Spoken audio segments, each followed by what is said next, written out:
Hi guys, welcome to my channel. আমি অঞ্জু তোমাদের কাছে নিয়ে এসেছি আজকে নতুন একটা রেসিপি। এত গরম, তার জন্য আমি একটা আমের শরবত বানাবো। দেখো কিভাবে বানাই। আমটাকে দিয়ে নুন লেবু দিয়ে লঙ্কা গুঁড়ো দিয়ে ওটা গ্লাসের মুখে লাগালাম। ওটার জন্য খেতে ভালো লাগে, মুখে লাগে ঝাল ঝাল।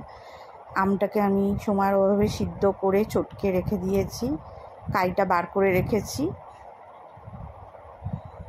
পুড়াইনি, তোমরা পুড়িয়েও নিতে পারো। তারপর চামচ দিয়ে ঘেটে তাতে চিনি দেব,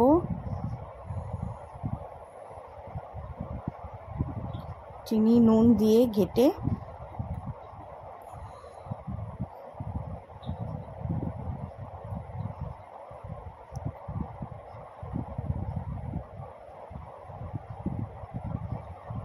ঠান্ডা জল দেব, দিয়ে শরবতটা বানাবো। এবং কোনো কালার দিইনি, কালার ছাড়া একদম ন্যাচারাল পদ্ধতিতে করেছি।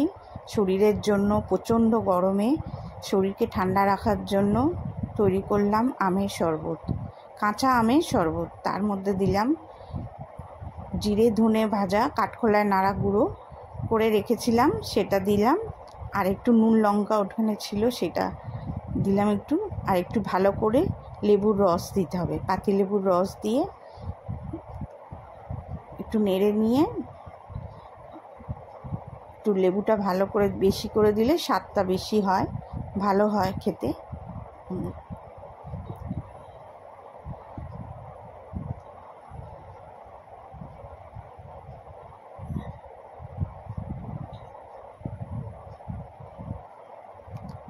বরফ দিলাম স্বাদ বাড়ানোর জন্য, একটু ঠান্ডা বেশি খেলে বেশি ভালো লাগবে, সেই জন্য বরফটা দিলাম।